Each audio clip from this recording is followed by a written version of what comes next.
Itoobiya waa dal weyn oo ku yaala Geeska Afrika, leh taariikh qani ah, dad tiro badan, iyo dhaqaale si degdeg ah u koraya. Inkastoo ay leedahay awood militari oo ballaaran, balse waxay baadigoob ugu jirtaa marin badeed.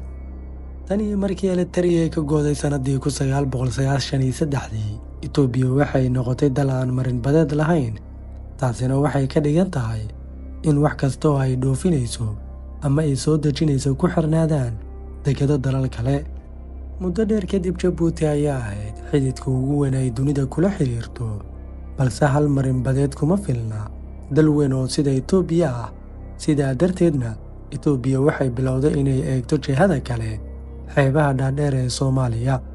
Dekedaha kale ah Berbera, Boosaaso iyo Hobyo iyo Kismaayo waxay noqdeen bartilmaameed istaraatiiji ah. Laakiin su'aashiisa weydiinta mudan ayaa ah, maxaa ka dhigay Soomaaliya meel muhiim u ah Itoobiya? Maxaase ku hoos jira xiriirka dekedeed ee labada dal? Yaa faa'iidaysanaya, yaase khasaaraya? Magacaygu waa Cabdiweli Macalin Maalto, halkanina waa Hogan 24 Media. Haddaba haddii aad u aragto in muuqaalada noocan oo kale ah aad wax ka faa'iidayso, like saar si aan u ogaano tirada danaynaysa.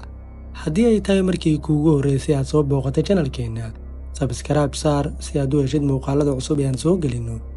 Share dheh si uu u gaaro muuqaalkan asxaabta jecel. Tan iyo markii ay Eritrea ka go'day 1993, Itoobiya waxay lumisay marin badeedkii Asmara iyo Massawa, taasoo ka dhigan inay hadda lahayn deked rasmi ah oo ay leedahay. Waxayna taas ka dhigtay in Itoobiya si buuxda ay ugu tiirsanaato dekedaha dalalka jaarka ah, gaar ahaan dekedda Jabuuti oo 80% ay ku tiirsan tahay dekedda Berbera ee Somaliland, iyo weliba dekedaha Boosaaso iyo Kismaayo oo mustaqbalka ay u qorshaysatay. Inkastoo ay Itoobiya leedahay dhaqaalaha labaad ee ugu weyn Bariga Afrika, suuqyadeeda caalamiga ah waxay ku xiran yihiin dekedaha Soomaaliyeed si ay u dhoofiso badeecadaheeda kala duwan sida kafeyga oo ka mid ah wax soo saarka ugu weyn ee dalka Itoobiya, xoolaha, macdanta iyo weliba alaabta warshadaha. Haddii xaalka dekedeed ee Jabuuti uu kacsan yahay, Itoobiya waxay raadinaysaa beddelka keliya ee dhaqaale ahaan macquul ah. Inkastoo dalka Jabuuti uu yahay saaxiibkooda ugu weyn, Itoobiya waxay ka cabsi qabtaa inay hal deked ku tiirsanaato, taas oo ay kaga taxadarayso haddii dekedda Jabuuti ay xirmato ama cunaqabateed laga saaro in dhaqaalahooda uu hoos u dhac ku yimaado.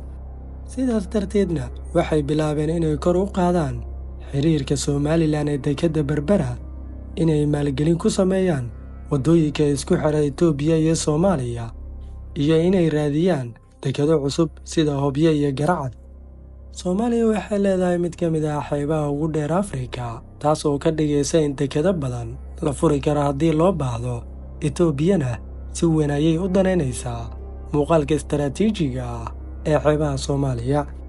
Itoobiya waxay u aragtaa Soomaaliya, gaar ahaan Somaliland iyo Puntland, fursad siyaasadeed iyo mid dhaqaale, sababtoo ah waxay rabtaa inay saameyn ku yeelato dekedahaas.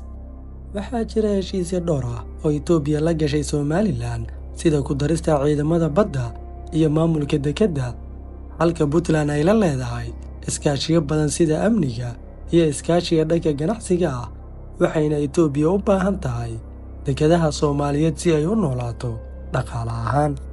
Ugu dambeynna, sababta ay Itoobiya ugu tiirsan tahay dekedaha Soomaaliyeed waa mid ku salaysan baahi istaraatiiji ah oo lama huraan u ah dhaqaalaha iyo isku xirka caalamiga ah ee dalkaas. Dal aan lahayn marin badeed kuna tiirsan dhoof iyo soo dejin waa mid ku khasban inuu helo xalal uu ku gaari karo badaha adduunka. Soomaaliya ayaana furo u ah arrintaasi. Xeebaha dhaadheer ee Soomaaliya ma ahan keliya dhul, waa ilo dhaqaale iyo awood istaraatiiji ah oo ay dalal badan danaynayaan. Itoobiya, iyadoo ka fikiraysa mustaqbalkeeda ganacsi iyo kan amni, waxay ku khasban tahay inay xiriir dhow la yeelato Soomaaliya, mararka qaarna xitaa isku daydo inay saameyn ku yeelato siyaasadda gudaha ee Soomaaliya. Laakiinse su'aashu waa, Soomaaliya ma ka faa'iidaysan doontaa fursadahan taariikhiga ah, mise mar kale waxaa laga seexan doonaa dahabka xeebaha? mustaqbalka geeska Afrika wuxuu ku xiran yahay sida loo maareeyo xiriirka ka dhexeeya dekedaha Soomaaliyeed iyo baahida Itoobiya ee ah inay marin badeed hesho. haddaba haddii aad ka heshay muuqaalkan fadlan like saar subscribe-na dheh adigoo gambaleelka furanaya si aad u heshid muuqaalada cusub ee aan soo gelina. hana hilmaamin inaad asxaabtaada la wadaagtid adigoo sheer garanaya muuqaalkan. mahadsanid.